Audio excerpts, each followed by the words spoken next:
السلام علیکم ورحمۃ اللہ وبرکاتہ۔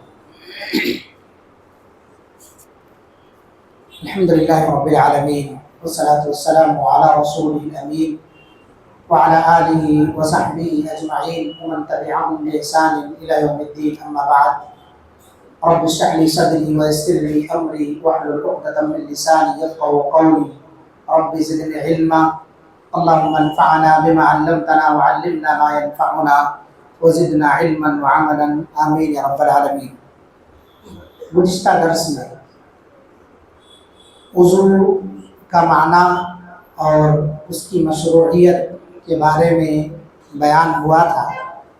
آج کا جو ہمارا درس ہے رفع حدث سے متعلق، اس میں وضو کی فضیلت اور اس کی شرطیں بیان کی جائیں گی۔ اللہ کے رسول صلی اللہ علیہ وسلم نے وضو کے تعلق سے بہت ساری حدیثوں میں بڑے فضائل بیان فرمائے ہیں۔ مختصراً دو حدیثیں آپ کے سامنے وضو کی فضیلت کے تعلق سے رکھوں گا۔ پہلی حدیث جس کے اندر رسول اللہ صلی اللہ علیہ وسلم نے فرمایا ہے کہ صحابہ کو مخاطب کرتے ہوئے آپ نے کہا، کیا میں تمہیں ایسی چیز نہ بتا دوں جس سے اللہ تعالیٰ تمام گناہوں کو مٹا دیتا ہے اور درجات کو بلند کرتا ہے۔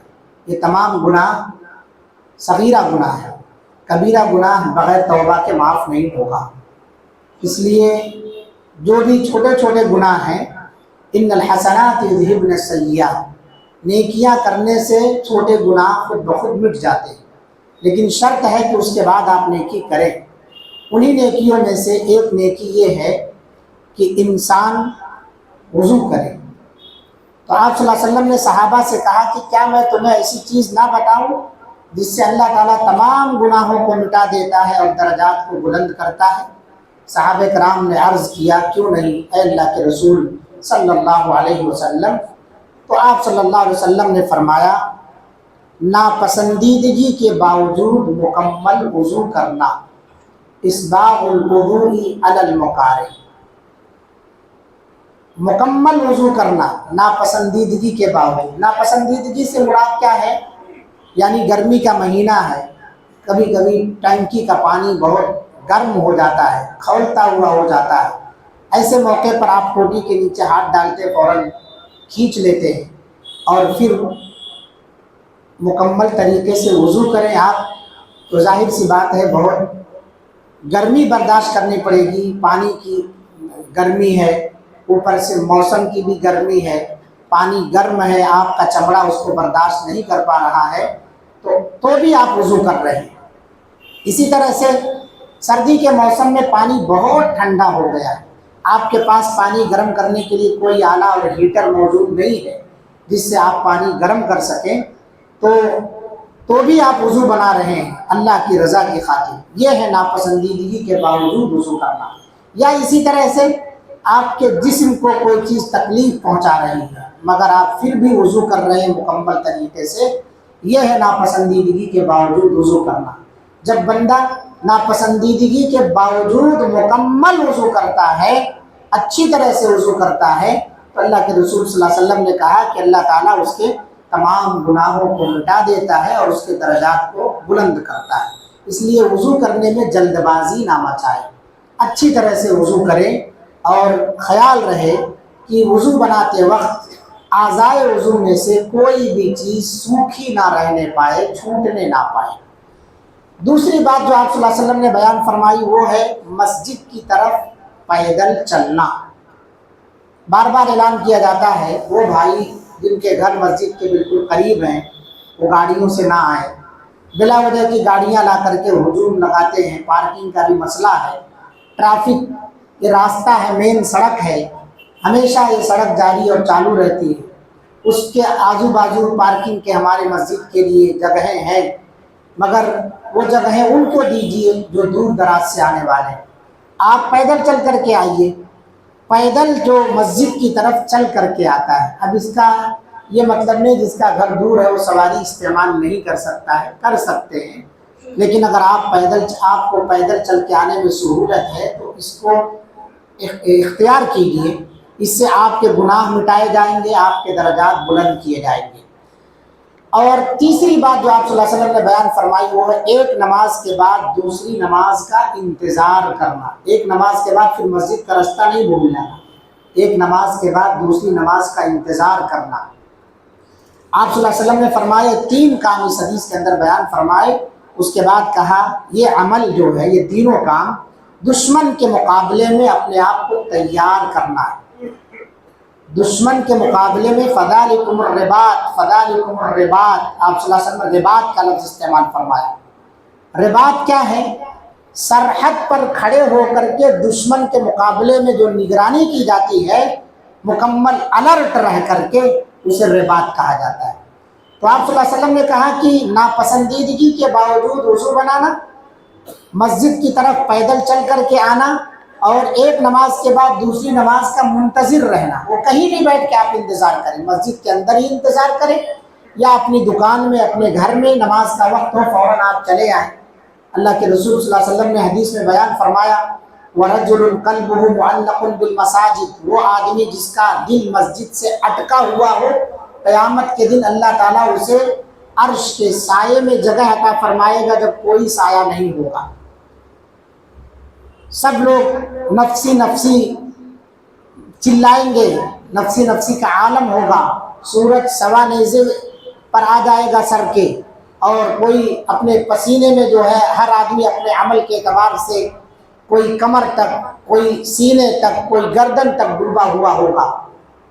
چھاؤں حاصل کرنا چاہیں گے، کوئی چھاؤں نہیں ملے گی۔ تو جو لوگ یہ عمل کریں گے اللہ رب العالمین انہیں خصوصی سایہ عطا فرمائے گا۔ وَرَجُلٌ قَلْبُهُ مُعَلَّقٌ بِالْمَسَاجِدِ، انہی میں سے ایک آدمی وہ ہے جس کا دل مسجد سے لٹکا ہوا ہوتا ہے کہ ابھی ایک نماز پڑھے ہیں ظہر کی، عصر میں جانا ہے، عصر پڑھ کے آئے ہیں مغرب میں جانا ہے، مغرب پڑھ کے آئے ہیں عشاء میں جانا ہے، عشاء پڑھ کے آئے فجر کی تیاری میں لگ جائیں۔ آپ ایسا نہ ہو کہ رات کو سو جائیں، فجر چلو 4 ہی وقت کی نماز ہم پر فرض ہے، 5ویں امام صاحب موزن صاحب پڑھ لیں گے، بس 5 وقت کی نمازیں فرض ہیں ہم پر، 5 کے لیے ہمارا دل لٹکا ہوا رہنا چاہیے مسجد سے۔ مسجد اصل آباد اسی سے کرنا ہے۔ بلڈنگ کھڑی کر دینا، بنا لینا، یہ بھی اس کی تعمیر میں سے، لیکن اصل تعمیر یہ ہے کہ اس کے اندر آپ نماز پڑھیں، اس کو آباد رکھیں، ویران نہ کریں، غیر حاضر نہ رہیں، 5 وقت کی نمازیں پڑھنے کے لیے اپنے آپ کو تیار رکھیں۔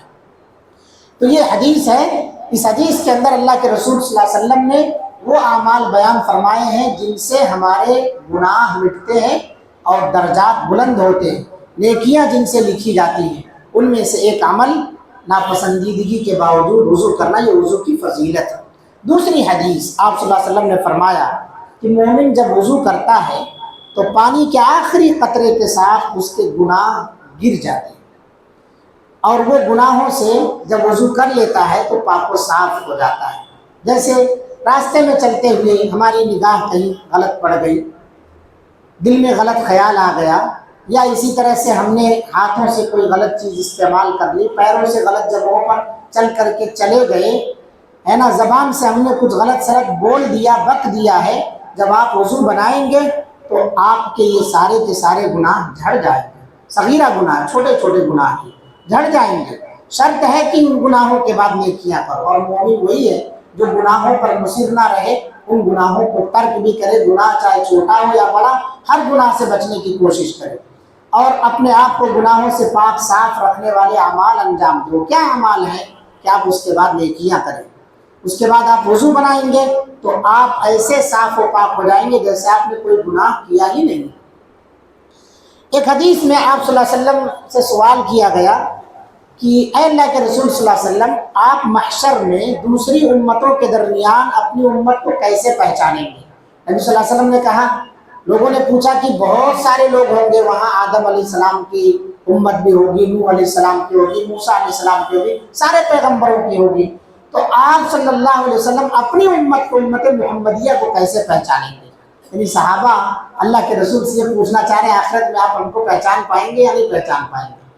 پہچانیں گے تو کیسے پہچانیں گے؟ تو آپ صلی اللہ علیہ وسلم نے جو طریقہ بتایا، آپ نے فرمایا میری امت کے لوگ وضو کے نشانات سے پہچان لیے جائیں گے۔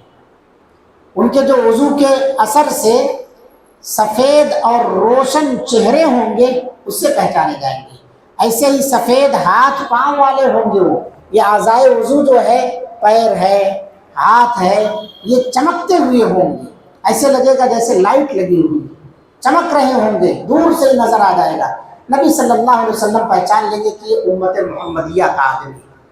تو اچھی طرح سے وضو جب آپ کریں گے تو اللہ کے رسول صلی اللہ علیہ وسلم کی پہچان میں آ جائیں گے آپ، اور آپ کے اعضائے وضو آخرت میں چمکتے ہوئے ہوں گے۔ اس لیے وضو میں کاہلی نہ کرو، ہمیشہ باوضو رہنے کی کوشش کرو، جب بھی وضو ٹوٹ جائے باوضو رہو۔ وہ حدیث بڑی مشہور ہے، حضرت بلال رضی اللہ عنہ والی حدیث ہے، آپ صلی اللہ علیہ وسلم آسمان میں جب لے جایا گیا آپ کو تو وہاں اپنے آگے آگے حضرت بلال رضی اللہ عنہ کے کھڑاؤں یعنی جوتوں کے چلنے کی آواز سنی۔ پوچھا یہ کس کے جوتوں کے چلنے کی آواز ہے؟ بتایا گیا یہ آپ ہی کے امتی ہیں، بلال رضی اللہ عنہ کے جوتوں کے چلنے کی آواز ہے۔ نبی صلی اللہ علیہ وسلم جب زمین پر آئی تو آپ نے حضرت بلال سے پوچھا کہ کیا کرتے ہو؟ کہا کیا ہوا؟ کہا میں نے آپ کے جوتوں کی آواز اپنے آگے آگے چلتے ہوئے سنی۔ تو حضرت بلال رضی اللہ عنہ نے کہا کوئی خاص عمل نہیں ہے، ایک عمل ہے، ہو سکتا ہے اسی وجہ سے آپ نے یہ دیکھ لیا ہو۔ کہا کیا ہے؟ کہا جب بھی میں بے وضو ہوتا ہوں فوراً وضو بنا لیتا ہوں، میرا وضو ٹوٹتا ہے میں فوراً وضو بنا لیتا ہوں اور وضو کے بعد 2 رکعت تحیۃ الوضو پڑھتا ہوں۔ ہو سکتا ہے اس کی وجہ سے اللہ رب العالمین کو یہ عمل پسند آیا ہو اور میرے جوتوں کی آواز آپ کو جنت میں اللہ رب العالمین نے سنا دیا ہو، اور وہ بھی نبی کے آگے آگے۔ کتنی فضیلت کی چیز ہے۔ ہم اور آپ، یہ چھوٹی سی سنت ہے، ہمیشہ باوضو رہیں اور اس پر عمل کریں۔ اگر آپ 2 رکعت نماز نہیں پڑھ سکتے کم سے کم اپنے آپ کو باوضو تو رکھ سکتے ہیں، اور عادت یہ ڈالیے کہ جب بھی وضو آپ کا ٹوٹے 2 رکعت آپ نفل پڑھ لیں تحیۃ الوضو کی نیت سے۔ مسجد میں داخل ہو رہے ہیں تحیۃ المسجد بھی ہو جائے گی، تحیۃ الوضو بھی ہو جائے گی۔ تو یہ بہت اہم چیز ہے، یہ فضیلتیں ہیں وضو کی، کہ آسمان میں جو آدمی باوضو رہتا ہے اس کے تذکرے آسمان میں ہوتے ہیں، وہ بھی نبی کے آگے آگے۔ اللہ تعالیٰ یہ مقام عطا فرماتا ہے، اور اللہ رب العالمین پاک و صاف ہے، پاک و صاف رہنے والوں کو پسند فرماتا ہے، کیسے پسند نہیں کرے گا اللہ رب العالمین؟ لہٰذا یہ وضو کی فضیلتیں اور بھی بہت ساری حدیثیں اس پر اتفاق کرتے ہیں۔ اس کے بعد ہے وضو کی شرط ہے۔ شرط کسے کہا جاتا ہے؟ شرط کہتے ہیں وہ چیز جس کے کرنے سے مشروط لازم آئے، لیکن اگر وہ چیز موجود ہو جائے تو کوئی ضروری نہیں ہے کہ جس کے لیے شرط لگائی گئی ہو اس کا پایا جانا ضروری ہے۔ جیسے وضو نماز کے لیے شرط ہے، لیکن انسان جب بھی وضو بنائے تو نماز پڑھے یہ شرط نہیں ہے۔ ہمیشہ باوضو آپ رہیں، آپ وضو بنا لیے، آپ واش روم گئے، آپ نے وضو بنا لیا، کوئی ضروری تھوڑی ہے کہ آپ کوئی نماز ہی پڑھیں آپ، نہیں، لیکن نماز کے لیے وضو بنانا ضروری ہے، اس کو کہا جاتا ہے شرط۔ 3 شرطیں ہیں وضو کی۔ نمبر 1 نیت کرنا۔ نیت دل کے ارادے کا نام ہے، زبان سے وضو کی کوئی نیت نہیں ہے، یا کسی بھی عمل کی کوئی نیت نہیں ہے۔ رسول اللہ صلی اللہ علیہ وسلم نے فرمایا انما الاعمال بالنیات، اعمال کا دار و مدار نیتوں پر ہے۔ تو نیت دل کے ارادے کا نام ہے۔ آپ سوچ لیے مجھے وضو بنانا ہے، بس ہو گیا، جو طریقہ ہے وضو بنانے کا اس حساب سے آپ وضو کر لیں، یہ نیت ہے آپ کی، کچھ زبان سے کہنا نہیں ہے۔ دوسری چیز ہے وضو کے شرطوں میں سے پانی کا پاک ہونا، یعنی پانی گندا ہے تو آپ اس سے وضو نہیں کر سکتے۔ اگر پانی گندا ہے، پانی مل بھی نہیں رہا ہے آپ کو صاف، تو آپ تیمم کر لیں گے اس کے بدلے، لیکن گندے پانی سے آپ وضو نہیں کریں گے۔ تو پہلی چیز ہے نیت، دوسری چیز ہے پانی کا پاک ہونا، اور تیسری چیز ہے اعضائے وضو۔ کل بتایا گیا تھا درس میں کتنے اعضائے وضو؟ 4 ہیں۔ کیا کیا؟ چہرہ، سر، دونوں ہاتھ، دونوں پیر، یہ 4 ہیں اعضائے وضو۔ اعضائے وضو سے ان چیزوں کو دور کرنا جو اعضاء تک پانی کے پہنچنے سے رکاوٹ بن رہے ہوں۔ جیسے آپ نے تیل لگایا ہوا ہاتھ کے اندر، اب آپ پانی ڈالیں گے تو پانی پھسل جائے گا، اس لیے پہلے ہاتھ کو صاف کر لیجیے، یعنی صابن وغیرہ سے اور چکناہٹ دھل کے دور کر دیجیے تاکہ آپ کے چمڑے کو پانی جذب ہو۔ یا اسی طرح سے بہت ساری بہنیں ہیں جو ناخن پالش لگاتی ہیں، اس سے وضو کا پانی ان کے ناخن تک نہیں جاتا ہے، انہیں اس کو دور کرنا پڑے گا۔ تو اس طرح سے جو بھی چیزیں ہو سکتی ہیں وضو کو یعنی اعضاء تک پانی کے پہنچنے کو روکنے کا ذریعہ جو بھی چیز بنے، جیسے ہمارے بہت سارے بھائی پینٹ کا کام کرتے ہیں تو ہاتھوں میں پینٹ لگ جاتا ہے، وہ ویسے وضو کر لیں تو وضو نہیں ہوگا ان کا، پہلے اس پینٹ کو دور کریں، جو چیز آتی ہے دور کرنے کی اس کو ہٹائیں تاکہ چمڑے کو پانی لگے، ٹچ ہو، تب جا کر کے آپ کا وضو درست ہوگا، ورنہ وضو درست نہیں ہوگا۔ تو یہ 3 شرطیں ہیں وضو کی۔ تو آج کے درس میں وضو کی فضیلت اور وضو کی شرطیں بیان ہوئی ہیں، بقیہ اور بھی باتیں ہیں دھیرے دھیرے آتی رہیں گی۔ اللہ رب العالمین سے دعا ہے اللہ تعالی ہم تمام لوگوں کو صحیح طریقے سے وضو کرنے کی توفیق عطا فرما، وضو کی جو فضیلت ہے اس کو ذہن میں رکھ کر کے ہمیشہ باوضو رہنے کی توفیق عطا فرما، مکمل طریقے سے وضو کرنے کی توفیق عطا فرما۔ رب العالمین ہم تمام لوگوں کو دینی محفلوں میں بیٹھنے اور اپنی غلطیوں کی اصلاح کرنے کی توفیق عطا فرما، آمین۔ سبحانک اللہم و بحمدک، اشہد ان لا الہ الا انت، استغفرک و اتوب الیک۔ جزاکم اللہ احسن۔